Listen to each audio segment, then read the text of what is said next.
In finance, we're always talking about risk, right? Stock market crashes, bad investments, volatility. But what if the most dangerous risk of all is one that's practically invisible, hiding in plain sight until it's way too late? A risk that can literally freeze the entire global economy in its tracks. Okay, let's dive into this hidden danger: liquidity. It's funny. Over 2 centuries ago, Adam Smith gave us this beautiful, simple metaphor for a healthy financial system. Think of it like a pond. Money flows in, money flows out, but the pond, it stays full.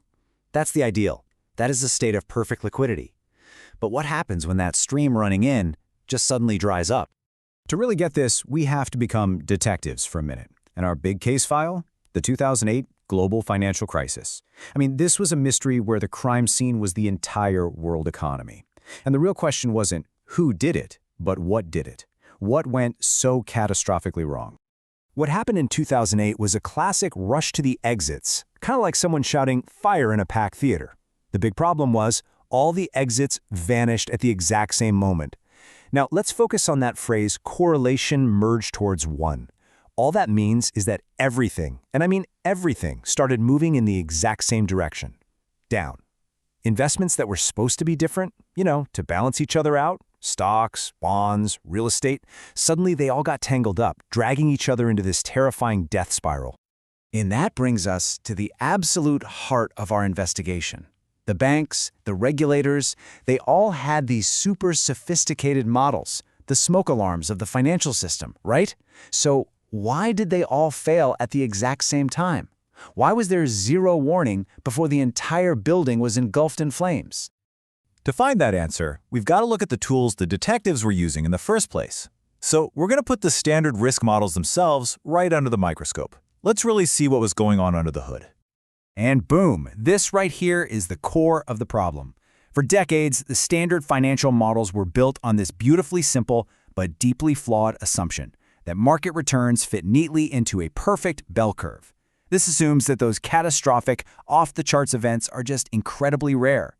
But reality? Well, reality is messy. It has fat tails. Now, that's just a technical way of saying that crazy market-crashing events happen way, way more often than the neat little bell curve would have you believe.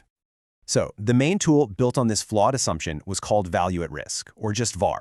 For years, this thing was the absolute gold standard. Regulators demanded it, banks lived and died by it, and the idea was simple. It would tell a bank, hey, with 99% confidence, you are not going to lose more than, say, X million dollars in a single day. It was supposed to be a safety net. But that safety net was absolutely full of holes. Let's just break down why it failed so spectacularly. First off, it's entirely backward-looking.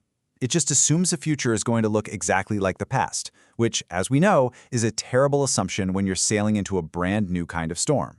Second, because it only looks at the past, it completely ignores black swan events. The things that have never happened before. It also has no idea what to do when everyone tries to sell at once, creating a massive panic. And maybe the most counterintuitive part, it lacked something called subadditivity. Now, that's a fancy term, but the idea is simple. You'd think combining two different things would spread out your risk, right? Make you safer? Well, with VaR, the model could actually tell you that 2 + 2 = 5. The combined portfolio could somehow look riskier than the individual parts, which is just a terrifying blind spot. This quote from the source material just sums it up perfectly. You cannot predict an unprecedented event by looking at historical data. The very thing VaR was supposed to protect us against, that catastrophic black swan, was the one thing it was structurally incapable of ever seeing. Okay, so our investigation has shown that the old tools were broken, but they were also looking for the wrong thing entirely. They were obsessed with measuring volatility and price changes. The real culprit, the hidden danger that brought the entire system down, was something else, a failure of liquidity. So what exactly is liquidity risk? Honestly, it's brutally simple. It's the risk of not having cash when you need to pay your bills. Period. It's being asset-rich but cash-poor. You might own a billion-dollar building, but if you can't sell it today to pay $1 million debt that's due today, you are insolvent. You've just become a victim of liquidity risk. And this slide breaks down what makes something truly liquid, because it's more than just being able to sell it. There are 3 key dimensions. First, price. You have to be able to sell at a fair market price. Second, time. You have to be able to sell it exactly when you want to. And third, size. You have to be able to sell the exact amount you want without tanking the price. If you have to take a huge haircut to sell your house quickly, it's not truly liquid. If you can only sell a tiny fraction of your stock holdings without crashing the price, they're not truly liquid. And here's where the vicious cycle kicks in. These two things, liquidity risk and credit risk, they're basically joined at the hip. If banks start worrying that you can't pay your debts, that's a credit crisis, they stop lending to you, which creates a cash crunch. That's a liquidity crisis. And if you suddenly have a cash crunch, well, now you can't pay your debts, which creates a credit crisis. In 2008, this exact feedback loop just spun completely out of control.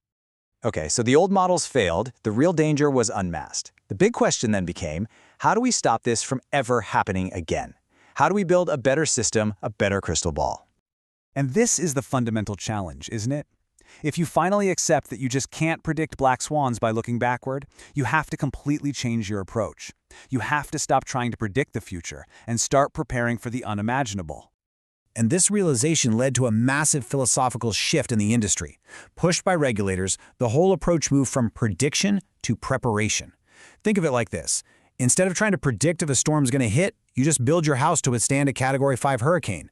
Or an even better analogy, you're a pilot who doesn't just rely on weather forecasts, you spend hundreds of hours in a flight simulator practicing exactly how to handle engine failure in the middle of a thunderstorm. And that flight simulator for banks? It's called stress testing. It's not about asking what is likely to happen. It's all about asking what happens if the absolute worst-case scenario we can dream up actually unfolds. It's a what-if analysis. What if unemployment doubles overnight? What if the stock market gets cut in half? What if our biggest partners all default at the same time? Can we survive it? It's all about finding the breaking points before they break in the real world. This table really shows the evolution in thinking perfectly. We started with VaR, which we now know is totally blind to black swans. An improvement on that was something called expected shortfall, which at least tries to ask, okay, if things go bad, just how bad could they get? But the real game changer is stress testing, which completely flips the script from what will happen to can we survive if this happens. These are the hard-won lessons from the wreckage of 2008. And you know, the most important one might just be that last one. Don't prepare to fight the last war. Why? Because the next crisis is not going to look exactly like the last one. And that's precisely why you have to imagine new and different worst-case scenarios, not just keep replaying the old disasters. Now, I know this all might seem like a super abstract conversation about multi-billion-dollar banks, but the reason we're doing this explainer is because this risk and how we manage it affects absolutely everyone. Yes, even you. This number is just here to give you a sense of scale. The frameworks we've been talking about, they were developed for a fund of funds that was managing assets on this colossal level. We're talking over $500 billion. That's the retirement funds, the endowments, the institutional money that basically powers the global economy. And that's exactly why this matters so much. When a fund that big gets into trouble, when it faces a liquidity crisis and has to start dumping assets at fire sale prices, it doesn't just hurt its own investors. It pushes down the prices of assets held by other funds, which can trigger their own crises. It's a domino effect that can cascade through the entire system, and that's what impacts jobs, savings, and the real economy that we all live in. This quote, which references the great thinkers Mandelbrot and Taleb, really gets to the very heart of the modern challenge. For way too long, finance acted like it lived in a world of mild randomness. But the 2008 crisis was a brutal lesson that we actually live in a world of wild randomness, where it's the unexpected, extreme event that really truly matters. And that's really the thought I want to leave you with. We've come a long way. We've moved from the flawed simplicity of VaR to the robust preparation of stress testing. The tools are, without a doubt, better, but wild randomness is by its very nature unpredictable. So the question remains, are we truly ready for the next crisis that we can't see coming?